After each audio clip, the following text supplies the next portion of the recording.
E o tema da palavra de hoje é: ninguém cumpre o seu propósito de vida sem passar por obstáculos. Nós sabemos que todos nós temos batalhas, temos lutas, temos dificuldades, todos nós temos desafios, amém? Você vai ter muito desafio na vida, muito. Deus vai te desafiar, pessoas vão te desafiar, circunstâncias, adversários e adversidades vão te desafiar. E a Bíblia nos ensina, a Bíblia é um compêndio de ensinamentos para nós em todos os aspectos. Tem ensinamento espiritual, emocional, financeiro, familiar, espiritual, ministerial.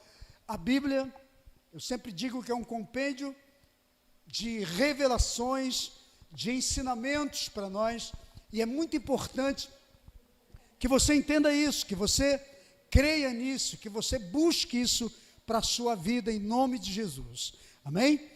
Então, Atos capítulo 28, verso 3 ao 6, de 3 a 6, nós vamos ler aqui. Ora, havendo Paulo ajuntado e posto sobre o fogo um feixe de gravetos, uma víbora, fugindo do calor do fogo, apegou-se-lhe à mão. Quando os nativos da ilha viram o réptil pendurado na mão de Paulo, diziam uns aos outros: certamente este homem é homicida, pois embora salvo do mar, a justiça não o deixa viver. Mas ele, sacudindo o réptil no fogo, não sofreu nenhum mal. Glória a Deus. Porém, os nativos olhavam uns aos outros, esperando que Paulo viesse a ter algum problema, que a sua mão viesse a inchar e que ele caísse morto de repente. Mas esperando eles por muito tempo e vendo que nada de anormal acontecia com Paulo, mudaram seu parecer, mudaram de ideia. Então, uns diziam para os outros: esse homem é um Deus.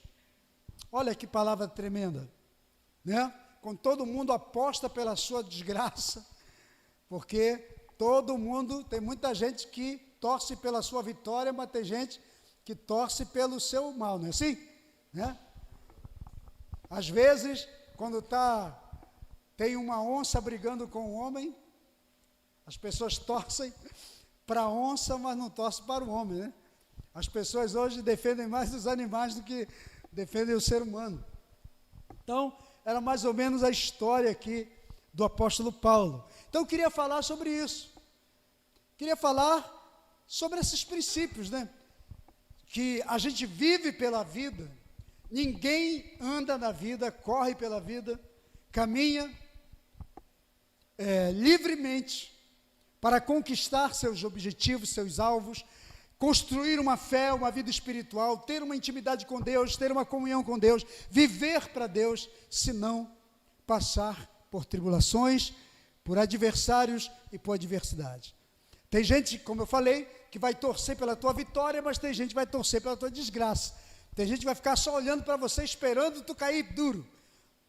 Mas, se Deus não quiser, se Deus é com você, o homem pode ficar esperando uma eternidade e não vai acontecer, porque Deus é quem comanda a tua vida e que dá direção para você. Glória a Deus, amém? Então entenda isso, ninguém cumpre o seu propósito na vida sem passar por obstáculos. Talvez hoje você esteja passando por algum obstáculo, quem não passa, não é? Comumente as pessoas passam, eu passo, já passei por muitos, continuo passando de vez em quando, a mesma história é sua. Para você chegar onde você chegou, você passou por obstáculos, não é assim? Quem construiu uma história, quem construiu, hoje estávamos conversando ali com o pessoal, a Jess, que é a nossa ajudadora aqui do vocal, estava falando da sua profissão, do seu trabalho, ela enfrentou uma faculdade, dias difíceis, né? Momentos ruins, tinha tempo que não tinha dinheiro para pagar, certamente a faculdade, para pagar os estudos, comprar os livros, fazer o que tinha que fazer, estudar, enfim. Todos nós temos a nossa dificuldade na vida. Alguns têm dificuldades no casamento, para estabilizar sua vida matrimonial, seu casamento, para estabilizar sua vida familiar. Muitos têm dificuldade para estabilizar sua vida financeira, sua vida profissional, né? Sua vida empresarial, seus empreendimentos, sua visão, seu trabalho, seus negócios. Todo mundo enfrenta batalhas. Paulo estava cumprindo sua missão, ele iria para Roma, para uma audiência com o imperador romano. Havia um plano de Deus, Deus iria usar Paulo para fundar uma igreja em Roma. Então muitas coisas iriam acontecer na vida de Paulo, ele só estava vivendo o seu propósito. Mas 3 coisas que eu anotei aqui no capítulo 28, eu só li aqui um pequeno texto, mas um trecho, aliás, da Bíblia, de Atos 28. Mas quando você ler desde o capítulo 27 em diante, você vê que Paulo, ele sofre 3 grandes episódios. O primeiro é que o navio onde ele estava, onde ele ia, estava viajando para chegar até Roma. Diz a Bíblia que o navio naufragou, se partiu ao meio, por causa de tufões, de tempestades. Leia o capítulo 27, você vai ver isso. Então a primeira coisa que eu queria trazer daqui, extrair para nós, é que para você cumprir o teu propósito, muitas vezes você vai ter ou vai sobreviver a naufrágios. O que são naufrágios na vida? São aqueles momentos que não dão certo. São alguns pequenos fracassos pelos quais a gente passa. Todo mundo passa. Tem coisa que não dá certo na sua vida e é perda total. O barco foi perda total. Não é assim? Mas o desafio é, você vai ficar chorando a perda ou vai prosseguir? Ou você vai arrumar uma forma de você dar prosseguimento no seu propósito, no seu trabalho? O grande problema que as pessoas enfrentam é que quando elas têm um problema na vida, elas param de caminhar. Elas desistem dos seus planos, elas se frustram porque não deu certo e elas não criam possibilidades para prosseguir. Muitas vezes as pessoas param no primeiro embate da vida. Então Paulo sofreu um naufrágio. O texto diz que o navio se partiu. Haviam 270 pessoas no navio. Ninguém morreu, mas o barco ficou completamente destruído. Então a perda vai existir. Fracassos vão existir, naufrágios vão existir. Paulo não desistiu, ele arrumou um outro barco, providenciou de uma forma, ele precisava chegar no seu propósito. Isso é um ensinamento para mim e para você, amém? Na vida espiritual, na fé, no ministério, na família, vai haver algum momento que você vai ter alguma perda, algum fracasso, mas você não pode parar, amém? Porque Deus está com você, o Senhor está presente, tua vida tem um propósito e você vai chegar. Você vai arrumar uma maneira, uma forma, você vai orar a Deus, você vai buscar a direção de Deus, para que Deus te dê a direção certa para você chegar aonde você quer chegar. Não desista, tem muita gente desistindo, tem muita gente saindo da sua rota e achando que Deus não está mais com ela. Só porque aconteceu um naufrágio? Só porque aconteceu um fracasso, uma perda, você para a sua vida, para de sonhar, para de projetar, para de buscar, para de crer, para de continuar? Nós estamos precisando hoje ensinar para as pessoas sobre continuação, sobre continuidade. Precisamos ensinar para as pessoas sobre fé. Prossiga, porque fé é prosseguir, mesmo quando você não vê nenhuma possibilidade, amém? Então vira para o vizinho aí, diga assim, tem hora na sua vida, pode falar para ela, Diga, tem hora na sua vida que você não vai ver nenhuma possibilidade aos olhos naturais, mas não significa que Deus não esteja na administração dessa situação. Amém? Deus sempre vai estar com você. Não olhe para a tragédia, não permita que a tragédia te pare. Olhe para o Deus que você serve e para o Deus que te acompanha, amém? Para o Deus que está contigo nessa jornada. A segunda coisa que nós encontramos aqui, aí eu pego o texto que li, que diz que depois do naufrágio, quando eles saíram em terra, na ilha de Malta, uma víbora picou a mão de Paulo, e era uma víbora venenosa. Então fala aí para o seu vizinho, e você que está assistindo também, no culto online aqui pela internet, deixa eu falar para você, repete para o seu vizinho, diga, tem momentos que você escapa do naufrágio, mas não escapa da víbora. Na sua caminhada vai ter víboras, amém? Víboras vão te picar, viu? O que são víboras? Literalmente é uma espécie de serpente, né, de cobra, venenosa. Por isso que os nativos ficaram esperando para ver o Paulo cair, morto.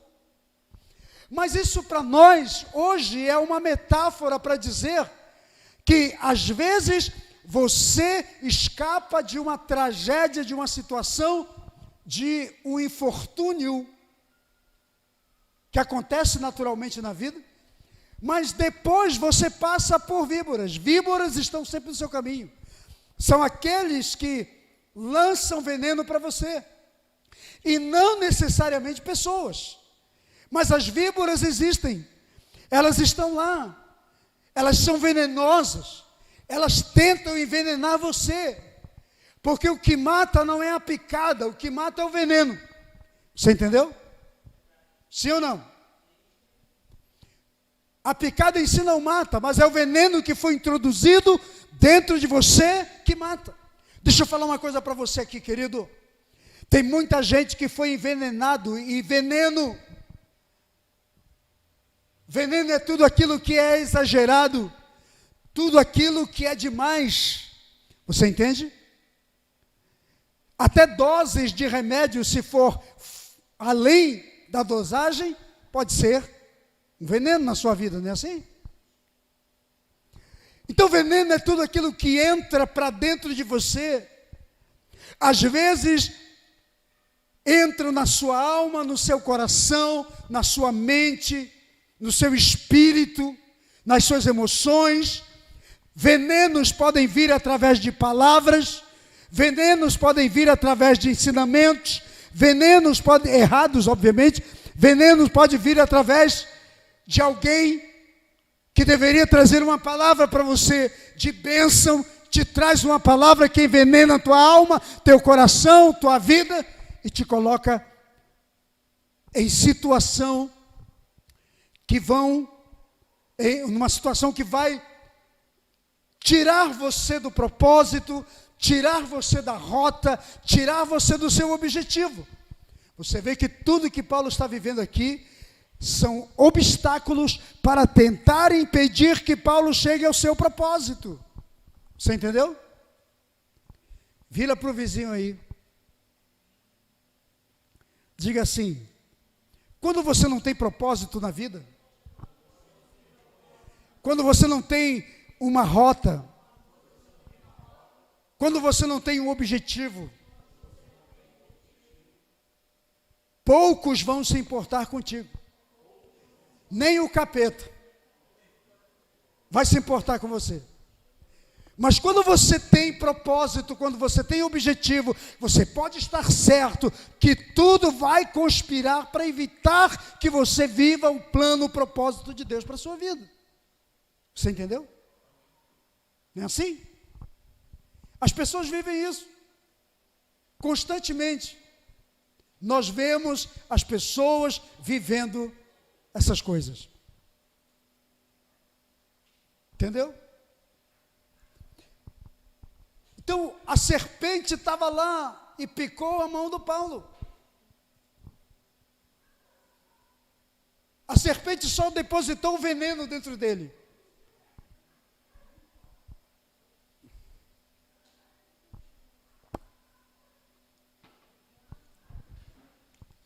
Então, o objetivo do inimigo é envenenar você. Você conhece uma pessoa envenenada? Já conversou com alguém envenenado? Hã? Você já conversou com alguém que estava com a alma envenenada? Hã? Que veio derramar as suas amarguras, seus ressentimentos sobre você? Pois é. Então Paulo sofre o naufrágio, sobrevive ao naufrágio, e logo em seguida ele é envenenado pela serpente, pela cobra. Deixa eu falar algo para ti, irmão, muito importante. O teu propósito em Deus, o que Deus tem para a sua vida é tão grande, tão grandioso, tão poderoso, que o inimigo previamente trabalha para evitar que esse propósito seja realizado, que você alcance o objetivo que você tem em Deus. Quantos estão entendendo isso? Amém?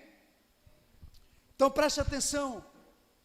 Cuidado com as serpentes, com as víboras que lançam seus venenos.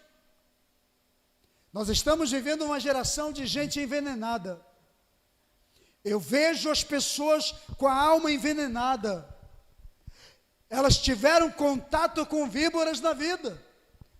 Entende? Pessoas que só lançaram seus venenos e depositaram seus venenos na mente das pessoas, no coração das pessoas, na alma das pessoas, e elas vão com esse veneno, perdendo seus objetivos, seus propósitos, sua visão na vida. Aí, a gente olha para as pessoas e as vê saindo da rota do propósito de Deus. Deixa eu falar uma coisa para você. Eu já vi pastor, homens de Deus, que foram cheios do Espírito Santo de Deus na sua vida, mas foram envenenados em algum momento da sua vida, por palavras, por atitudes, por ações de pessoas que estavam com a alma envenenada, e essas pessoas saíram da rota do propósito de Deus para as suas vidas. Isso é muito perigoso, viu? A outra coisa, olha o que diz aqui o versículo 4. Quando os nativos, para quem chegou agora, é Atos 28. Atos capítulo 28. Olha o versículo 4. Quando os nativos da ilha viram o réptil pendurado na mão de Paulo, diziam uns aos outros: certamente este homem é homicida, pois, embora salvo do mar, a justiça não o deixa viver. Sabe de uma coisa? Isso aqui significa julgamento. As pessoas olham para nós quando acontece alguma coisa de desagradável conosco e julgam a gente. Entende? Tem pessoas que muitas vezes olham para você e dizem assim: aconteceu alguma coisa ruim na sua vida? Ih, está em pecado, hein? Já viu alguém falar isso? Fulano está em pecado. Fulano é pecador. Fulano está debaixo de juízo. Porque acabou de ser salvo de um naufrágio, já está acontecendo outra desgraça na vida dele. Já tem uma serpente pendurada na sua mão. Os nativos diziam isso. Esse homem deve ser homicida. Esse homem deve ser pecador demais. porque a justiça não deixa mais ele viver. Nós vivemos uma geração assim, não conhece a nossa vida, não conhece a gente, não conhece você, não sabe o preço que você paga, não conhece sua vida de oração, não conhece sua vida de jejum, não conhece sua vida de quebrantamento, não conhece sua vida de entrega, mas conhece a sua vida de julgamento. Olha para você e sabe muito bem te julgar. Normalmente são os religiosos que fazem isso. Entende? Eles usam a capa da religiosidade, se julgam mais santos do que nós, mais perfeitos do que nós. Então preste atenção, você vai passar pela etapa do julgamento na vida. Pessoas vão te julgar, elas vão atribuir toda a tragédia, todo o mal que acontece com você, vão atribuir a uma vida errada que você leva, quando na verdade não tem nada de errado com você. Você só está passando pelo propósito, pelo processo, você só está caminhando para a rota do propósito de Deus para a tua vida. E o teu inimigo, o teu adversário sabe que você está nessa rota, e ele luta para impedir que você chegue lá, e ele usa até pessoas, viu? Para dizer para você, ou para julgar você, para impedir que você viva intensamente o plano de Deus para você. Mas o que você vai fazer? Ignora e prossegue. Entenda os fracos. O próprio Paulo diz aos Romanos, ele diz: nós que somos fortes devemos suportar os fracos. Entende? Nós que somos espirituais devemos suportar os que são carnais, porque espiritualidade não é julgar a vida dos outros, espiritualidade é aquela de santidade particular que você tem com Deus. Entende? É a tua vida de santidade que você tem no teu quarto, quando ninguém está te vendo. É fácil ser santo no Facebook, é fácil ser santo no Instagram, na internet, entendeu? O difícil é ser santo sozinho no seu quarto. À meia-noite, à meia-luz, como dizia o poeta. Entende? Meia-noite no meu quarto. À meia-noite, à meia-luz. É nessa hora que você demonstra quem você é. Tua santidade é para Deus, não é para o homem. Tua santidade é para o Senhor, não é para as pessoas que convivem com você. Amém? Tua lealdade, tua espiritualidade é para o teu Deus, não é para o ser humano. Então eles julgaram Paulo, e todos nós vamos passar por julgamento. Não tem um que esteja na rota do seu propósito que não passe por julgamento. Julgamento de pessoas, e normalmente quem nos julga é quem não vive o propósito que nós temos, que não entende o propósito. Normalmente quem nos julga é quem é menos do que nós. Viu? Vou te ensinar isso. Versículo 6. Diz aqui: eles, porém, esperavam que Paulo viesse a inchar e cair morto. Eles esperavam, mas não aconteceu. Viu? Então preste atenção aqui. Muitos vão esperar o teu fim, irmão. Eu sinto muito em dizer essa palavra para você, nem gostaria de estar falando isso, mas Deus me deu essa palavra para ministrar hoje para você. Quem não gosta de você, não quer você vivo. Quem não gosta de você, não quer você presente. Não quer você junto. Entende? E eu queria tirar uma lição aqui. Diz o texto que eles esperavam Paulo cair morto. Quem sabe alguns não apostaram. É agora, hein? Dou 15 minutos para ele cair. Quanto é que tu aposta aí? Dou 15, dou 20. Não, eu boto 100, que ele vai cair em 20 minutos. Hein? Eu boto 500, ele vai cair em 30 minutos. De 30 ele não passa. E ficaram esperando. E a Bíblia diz, eles ficavam olhando para a mão de Paulo para ver se inchava. Não inchava, e a mão do cara não está inchando. Porque eles conheciam a víbora.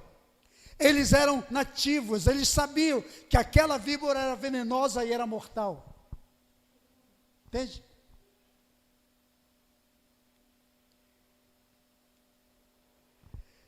Quem faz o veneno, quem conhece o veneno, aposta nele. Entende? Quem conhece o mal, que praticou, que forjou, sabe do potencial dele. Então eles sabiam que a serpente era venenosa, que a víbora era fatal, que a picada era fatal. O texto diz, eles ficavam olhando para a mão de Paulo para ver se inchava. E não inchou. Ficava olhando para ver se ele ia cair, ia tombar, ia ficar doido, meio pirado, ia ficar tonto. Não aconteceu nada, Paulo normal. Depois do tempo passado, olha o que diz o versículo 6. Vendo que nada de anormal lhe sucedia, mudaram de parecer. Dizer, esse cara é Deus. Não é possível. Nunca uma víbora dessa deixou alguém vivo. Você já pensou um negócio desse? Eles conheciam a víbora. Eles conheciam o veneno, o poder do veneno. E eles falaram assim, ninguém jamais sobreviveu a uma picada dessa. Esse cara não é normal, esse cara não é da terra, ele é Deus, ele é alguma coisa menos terráqueo. Presta atenção, eles apostam tudo na sua derrota, mas Deus aposta em você. O que vale em você é o poder de Deus, é a unção de Deus, é a graça de Deus, é o sangue de Jesus na tua vida, é a vida do Senhor. Ninguém vai tocar naqueles que Deus levanta, amém? Amém, querido? Tem gente que quer ver a nossa caveira. Fica apostando e contando o tempo. Marca aí os minutos para o cara cair. Paulo não caiu. Então tem gente que vai esperar a sua morte, vai esperar a sua derrota, vai esperar o seu fracasso. Tem gente que vai fazer de tudo e vai dizer, esse cara vai ficar em poucos tempos. Eu não dou um mês para ele falir, eu não dou um mês para ele fracassar, eu não dou um ano para ele quebrar, eu não dou um ano para esse casamento acabar, para essa família acabar, mas não vai acabar se Deus está com você. Amém, querido? Glória a Deus. A gente sobrevive. Eles podem esperar o nosso fracasso, podem aplaudir o nosso fracasso, podem apostar no nosso fracasso, podem investir no nosso fracasso. Se Deus nos chamou e se estamos na rota certa do plano de Deus, então eles vão ficar frustrados. A pessoa, a frustração deles, olhando, nada aconteceu, Paulo continua vivo, saudável, sorrindo, pregando, a víbora, quem sabe não morreu, e o pessoal esperando a morte de Paulo, e ele em pé. Tem gente que aposta, em quanto tempo você vai fracassar, não é assim? De vez em quando a gente olha para alguém que diz assim, eu não dou um ano, para isso aí não dá certo. Você já ouviu alguém falar isso? Eu já ouvi. Ih, fulano, não dou um ano para quebrar, não dou um ano para ser destruído. Pois é, se aquele plano, aquele propósito fosse humano, mas se for de Deus, se Deus estiver no negócio, meu irmão, toda a plateia que está apostando contra você vai ficar frustrada, porque não vai acontecer nada. Fala para o vizinho, diga, as pessoas que não têm o que você tem, e que nem conseguem o que você consegue, diga, elas sempre vão esperar que aconteça com você o pior. Entendeu? É o ser humano, é assim, pessoas são assim. Não é isso? Elas querem que aconteça o pior. Elas não conseguem o que você tem, não conseguem conquistar o que você tem, elas não conseguem construir o que você construiu, elas vão desejar que você tenha o pior. Sabe por quê? Porque essas pessoas são invejosas. Eu quero te dizer aqui 4 coisas que normalmente os invejosos carregam com elas. Sabe qual é a primeira? Fala para o vizinho, diga, sabe? Diga, a primeira é, fala, que elas torcem para que você fracasse em tudo o que você vier fazer. Essa é a primeira expectativa dos invejosos, que você fracasse em tudo que você venha fazer. Agora, um recado para todos os invejosos. Aquilo que nós estamos fazendo, se aquilo que nós estamos construindo vier de Deus, for inspirado por Deus, for licenciado por Deus, os invejosos vão ficar esperando, vão cansar de esperar e nunca vão ver o nosso fracasso. Amém? A segunda coisa, fala para o seu vizinho, diga, eles esperam que você se dê mal em sua missão e em seus propósitos. Os caras ficaram esperando para o Paulo se dar mal, inchar a mão, cair morto. As pessoas ficam esperando você se dar mal na sua missão, no seu propósito, e eles ficam lá. Vamos contar aqui, quanto tempo ele vai ficar? Não dou 20 dias, não dou um mês, não dou um ano. Né? Essa é a atitude dos invejosos em relação àquilo que você está fazendo. Terceira coisa, fala para o seu vizinho.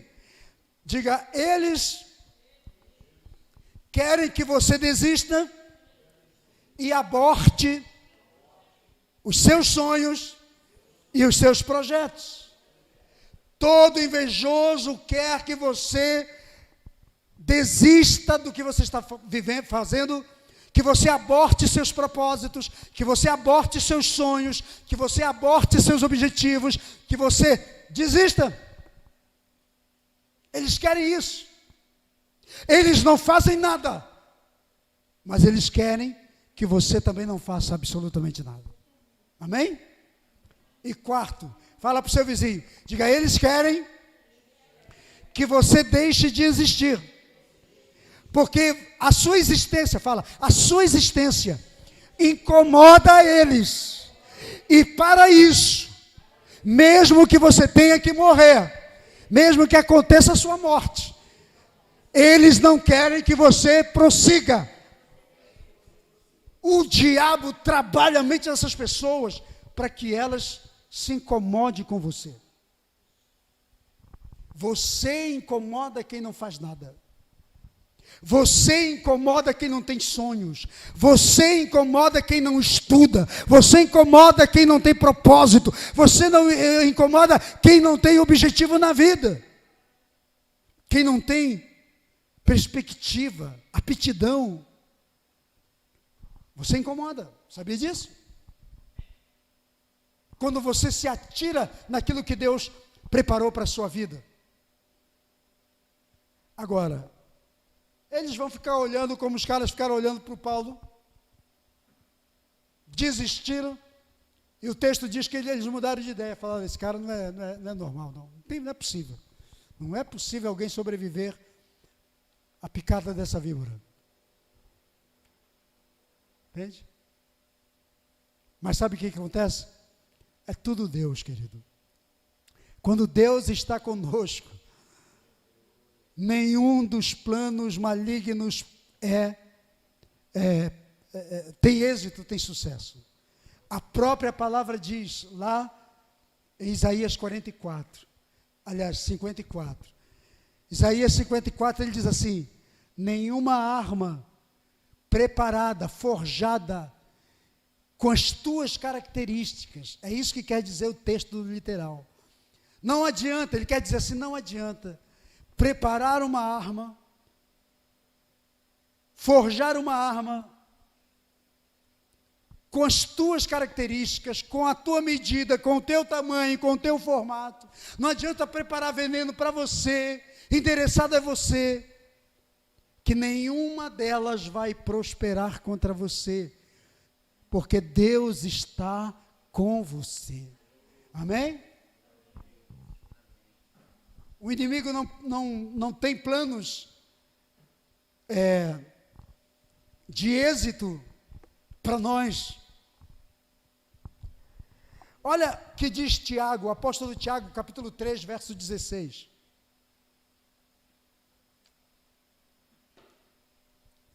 O apóstolo Tiago, no capítulo 3, no verso 16, ele diz: porque onde há inveja e sentimento faccioso, aí há confusão e toda obra maligna.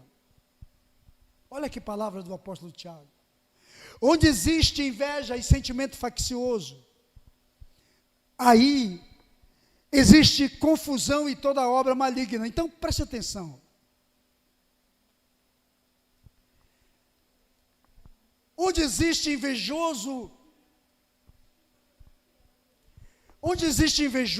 há todo plano, todo projeto, todo pensamento maligno em relação a você. O capiroto sempre vai levantar pessoas invejosas, com todo tipo de sentimento faccioso, com todo tipo de armação e de obra maligna, porque tudo que eles querem é que você não seja você.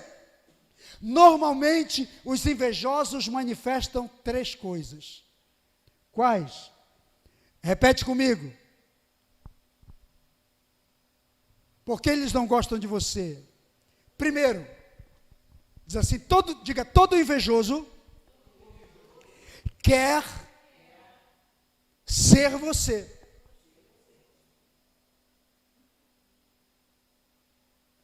Como ele não pode ser você, você irrita ele. Você entendeu?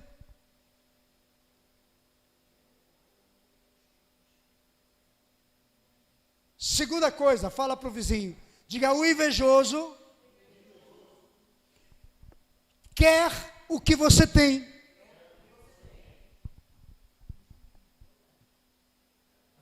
Sabe por quê? Porque eles não têm o que você tem, e isso irrita eles. Eles querem ser você, mas não podem ser você.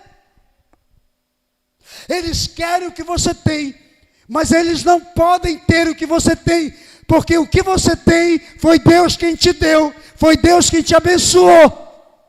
E como eles não têm Deus, porque o invejoso não tem Deus na vida, ele pode falar de Deus, ou em nome de Deus, mas ele não tem Deus na vida, então ele não tem o que você tem, porque o que você tem, seu talento, sua unção, sua sabedoria, sua inteligência, sua graça, tudo que você tem, foi Deus quem te deu. E Deus não repete coisas, e Deus não erra, você entendeu? Você pode até fazer algo igual ao outro, mas é igual, não é a mesma coisa, nem na mesma intensidade. E a terceira coisa, fala para o vizinho aí, diga: eles querem, diga, eles te invejam, fala assim, eles te invejam, porque eles querem fazer o que você faz. Sabe por quê? Porque eles não conseguem fazer o que você faz como você faz. Entendeu? Então eles têm inveja de você, porque eles não conseguem fazer como você faz. Eles até imitam, arrumam uma forma, mas não sai como você faz. Sabe por quê? Porque como você faz é a habilidade que vem pelo Espírito de Deus na sua vida. Amém? É uma habilidade dada por Deus exclusivamente para você. Aí eles ficam mordidos. Eles ficam se arrebentando todo por dentro, tentando conspirar contra você, sabotar seus projetos, sabotar seu propósito, porque eles não conseguem ser você, não conseguem o que você tem e nem conseguem fazer como você faz. Entendeu? É Deus contigo. É Deus purinho com a sua vida. E quando Deus está com você, querido, você faz diferença. Você pode até fazer igual a todo mundo. Todo mundo faz. Mas tem algo, tem um brilho diferente, tem um sabor diferente, tem algo diferente na sua vida que diferencia você dos comuns. Ontem eu até postei um dos meus pensamentos, das minhas frases. Eu falei assim: só tem concorrente. Nós vivemos num mundo de concorrência atualmente, né? Mas só tem concorrente quem faz o que todo mundo faz e do mesmo modo como todo mundo faz. Você entendeu? Você pode fazer o que as pessoas fazem, mas o teu fator diferencial faz toda a diferença. Eu sempre gosto de usar esse exemplo. Sabe o podrão da esquina? Tem 2 carrocinhas de cachorro-quente. Tem um que está lá com o chinelo arrastando de dedo para cá, para ali, aquele bermudão, aquela camisa toda ruim, né? Às vezes o cara barrigudão, grandão, com a camisa que nem chega abaixo da barriga, ele usa uma camisa menor até, que pega aqui, aí você vê toda a metade da barriga, tudo para fora, o cara todo suado, cabelo maltrapilho, está lá na chapa, fazendo, acontecendo. Aí do lado dele, de vez em quando ele faz isso aqui, está suado, né? Ele pega aqui, joga para cá e continua, limpa aqui na calção e continua fazendo. Você está vendo? O preço dele pode ser até mais barato, ter mais coisa para botar no sanduíche, mas tem alguém do lado dele, o cara está com a calça comprida, com um sapatinho ali, um tênis, um jaleco branco, um gorro na cabeça, com luvas, aquelas transparentes, servindo e fazendo. O preço dele é mais caro, mas quem é que você vai comprar? De quem você vai comprar? Hã? Não, o cara aqui do suor é mais gostoso. Isso é uma lei. Sabe como se chama o nome dessa lei? A lei do contraste. É chamado de lei do contraste. Entende? Você só tem concorrente quando você faz igual a todo mundo, do modo como todo mundo, faz o que todo mundo faz. Quando você diferencia, ninguém concorre com você. Para concorrer com você, ele tem que chegar ao teu padrão. Entendeu? Uma pessoa bonita ao lado de uma pessoa linda, o bonito fica feio. Sabia disso? A lei do contraste. Vira para o vizinho e diga: não fique perto de pessoa muito bonita.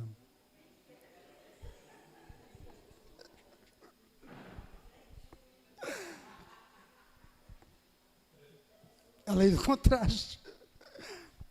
Saia de pé. Você entendeu? Esse é o fator diferencial.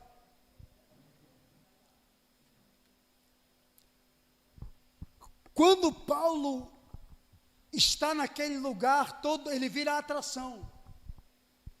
O cara sobreviveu ao naufrágio, sobreviveu ao veneno da cobra. Todo mundo sabia que aquela cobra venenosa foi preparada para ele, estava lá, todo mundo apostando, apostaram nele, tem gente que perdeu dinheiro, que apostou na derrota, na vitória da cobra, e não aconteceu, frustrou o plano. Falaram: pô, esse cara tem alguma coisa diferente. Sabe o que aconteceu ali? Uma igreja nasceu, o evangelho foi pregado naquela ilha. Querido, quando Deus está com você, tudo dá certo, amém? Deus te honra diante de toda e qualquer situação. Viu? Teus inimigos, teus adversários vão ficar frustrados. E a Bíblia diz que Deus frustra o plano deles. Porque Deus está com você. É isso que nos garante. O que a Bíblia diz, Salmo 27. O Senhor está conosco. O que poderá nos fazer o homem? Hã? Deus está com você ou não? Quem crê? Fracassou, naufragou, tem víboras no teu caminho, envenenaram tua alma, tua vida, estão tentando te envenenar. Isaías 66, versículo 8 diz: existe alguma coisa que Deus não possa fazer? Por acaso a mulher estéril não pode dar luz a muitos filhos num dia? Pode Sião não nascer num dia? Pode um país nascer num dia? Uma nação pode ser criada num dia? Pode. Deus pode todas as coisas. Deus pode mudar a tua história amanhã, hoje. Amanhã começa uma semana nova. E essa semana pode ser a semana D para você, a semana decisiva para a sua vida, o que não aconteceu ao longo desses anos, desses meses todos. Crê nisso? Então fica de pé, vamos orar ao Senhor. E você que está assistindo pela internet, o Senhor é poderoso para fazer infinitamente mais. Deus sabe dos seus, conhece os seus. Deus conhece a sua igreja. Deus conhece a sua noiva. Deus conhece os seus filhos. Deus conhece os lavados e remidos pelo seu sangue. Deus sabe tudo sobre nós. Então, que o teu coração, que a tua vida esteja na presença do Senhor. Glória a Deus. Põe a mão no seu coração, fecha seus olhos. Vamos orar ao Senhor.